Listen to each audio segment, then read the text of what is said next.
Sébastien Bouchindom, bonjour. Bonjour Thierry Besse. Merci d'avoir accepté notre invitation.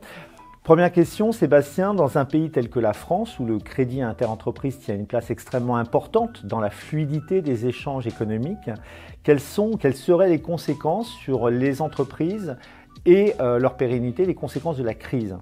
Vous parlez du crédit interentreprise, Thierry, vous avez raison, parce que c'est un élément qui est crucial dans l'économie française et en termes de transparence. Le crédit interentreprise, qu'est-ce que c'est? Ce sont les crédits que s'accordent entre elles les entreprises. Donc plus rapidement, ce sont les délais de paiement.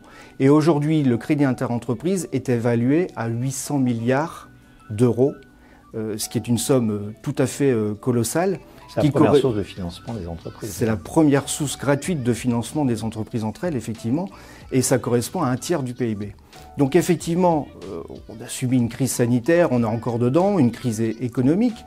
On a un gouvernement qui a soutenu toutes les entreprises françaises durant cette crise. On s'attend, on parle beaucoup de défaillance, on a entendu parler de murs de défaillance d'entreprises. Aujourd'hui, ça n'est pas le cas. Hein. Sur l'année 2021, on n'a pas un nombre colossal d'entreprises qui ont déposé le bilan, et tant mieux grâce au soutien effectivement du gouvernement. Mais il va falloir s'attendre très probablement dans les mois à venir à un nombre de défaillances qui va forcément augmenter, puisque les PGE vont s'arrêter à un moment, les entreprises vont devoir rembourser, elles vont devoir trouver de la trésorerie aussi pour financer leurs activités. De par leurs activités, mais également leurs engagements, est-ce que certains organismes ont eu un rôle plus spécifique à jouer dans la relance économique et sociale que nous vivons actuellement? Oui, bien sûr, beaucoup d'organismes se sont mobilisés depuis le premier confinement. Hein. Ça a été le cas de la FIGEC avec ses entreprises où on a mis en place une cellule de crise véritablement pour aider toutes les entreprises françaises à sortir de cette crise et à passer en tout cas ce confinement pour le début.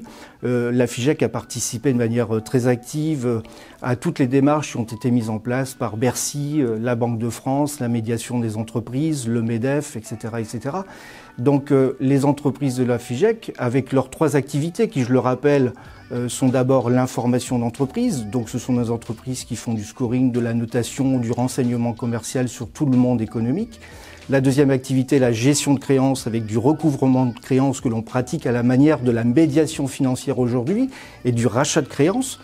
Et la troisième activité qui est l'enquête civile, qui est la recherche de débiteurs ou d'ayants droit. Et effectivement, les entreprises de la FIGEC ont été au cœur du réacteur, au cœur de la relance et le sont actuellement. Pourquoi? Quelques chiffres, on en a parlé tout à l'heure, le crédit interentreprise extrêmement important, en termes de montant 800 milliards. Le nombre de créances irrecouvrées, le montant 56 milliards de créances irrecouvrées qui passent en perte chaque année, un montant colossal. Et un troisième chiffre qui est le montant des NPL. Les NPL sont les non-performing loans, les prêts non performants dans les banques françaises qui s'élèvent à 100 milliards d'euros. Montant colossal également. La crise Covid-19 a été un révélateur dans de nombreux domaines. Citons par exemple dans la gestion des entreprises un recentrage sur des fondamentaux tels que faire rentrer le cash, payer ses fournisseurs.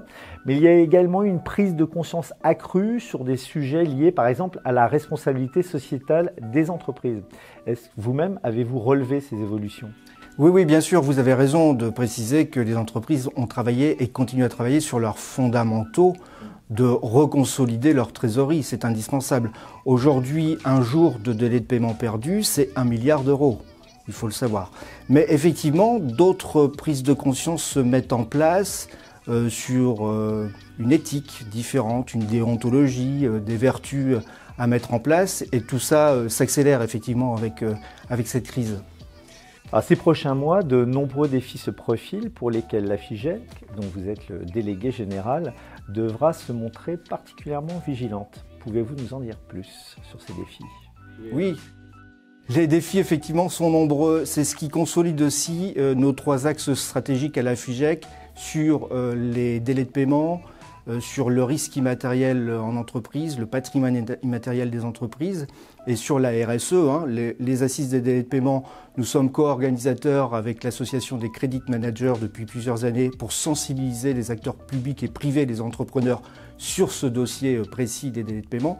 Sur le patrimoine immatériel des entreprises, nous avons souhaité mettre en place un think tank spécifique pour réfléchir entre acteurs privés et acteurs publics, avec des chercheurs, avec des universitaires, des élus, etc., sur le patrimoine immatériel de l'entreprise. Alors c'est quoi le patrimoine immatériel? Ce sont ces datas, ces savoirs, la gestion de leurs risques clients, fournisseurs, les délais de paiement naturellement, la gouvernance, la RSE, l'éthique, l'égalité femmes-hommes, etc. Tous ces types de sujets qui ne sont pas en fait valorisés dans les comptes des entreprises, mais qui sont aujourd'hui de plus en plus importants.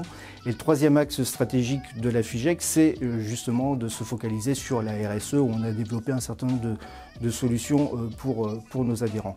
Quant aux défis, puisque vous me posez la question, ils sont colossaux pour les mois et les années à venir. Peut-être un défi réglementaire avant tout. On a beaucoup de sujets pour les entreprises de la FIGEC. Je pense par exemple à la mise en place du registre général des entreprises, qui est un sujet sur lequel on suit les choses de très près.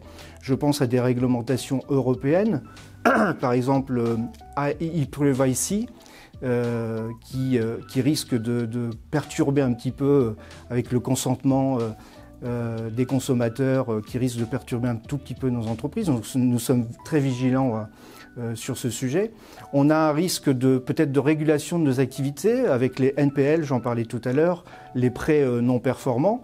On n'est pas contre cette régulation en France. En revanche, on est très attentif à ce que l'administration française risque de mettre en place et de surréglementer. C'est là-dessus on est très vigilant.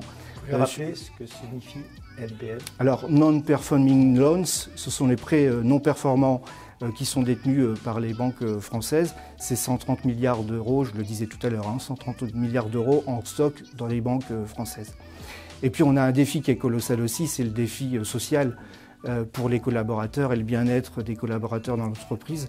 C'est un enjeu majeur pour que nos entreprises puissent fonctionner correctement. Vous parlez des assises des délais de paiement. Le prochain rendez-vous d'ailleurs est très bientôt, le 26 octobre. Absolument. Dans les locaux du MEDEF à Paris. Absolument. J'espère vous y accueillir. Mais nous y serons. Merci Sébastien Bouchardom. Merci à vous Thierry Besse.